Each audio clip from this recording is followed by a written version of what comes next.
সময়ের সাথে সাথে অনেক কিছুই বদলে যায়, তবে আমাদের ভালো থাকার ইচ্ছেটা শুরু থেকে শেষ পর্যন্ত কখনোই হয়তো বদলায় না।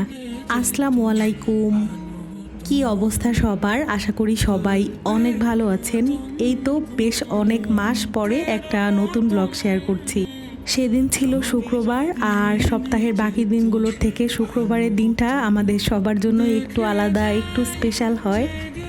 সপ্তাহের বাকি দিনগুলোতে বাইরে যাওয়ার তাড়াহুড়াতে সকালবেলায় কোনো মতে নাস্তাটা সেরে বাচ্চাদেরকে রেডি করে বের হয়ে পড়ি।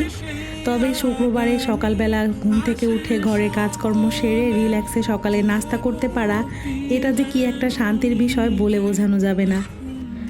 এই শুক্রবারে আমার বাজার গোছানোর তেমন কোনো তাড়াহুড়ো নাই, কারণ আগের দিনই আরাফে বাবা বেশ কিছু বাজার নিয়ে এসেছিল। আগের দিনই আমি খালাকে দিয়ে সেগুলো প্রসেসিং করে রেখেছিলাম। এর মাঝে অফ ক্যামেরায় রান্না সেরে নিলাম, আর আরাফাহিল বাবার সাথে জুম্মার নামাজে গিয়েছিল। প্রচণ্ড গরম ছিল, যার কারণে আমি ভাবলাম যে সাদামাটাই রান্না করি, খুব বেশি ভারী কিছু না করে। তো চিকেন করলাম, সেই সাথে ইলিশ মাছ দিয়ে মিষ্টি কুমড়োর একটা পাতলা ঝোল করেছিলাম। খাওয়া দাওয়া শেষ করে সবাই একটু ঘুমিয়ে নিল, তবে আমি বসেছিলাম। তারপরেই তো বিকালবেলা একটু বের হলাম।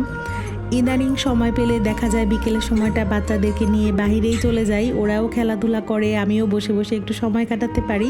আর আজকের মতো এই পর্যন্তই। ভালো লাগলে পেজে একটা ফলো দিবেন, লাইক কমেন্ট করতে ভুলবেন না। আল্লাহ হাফেজ।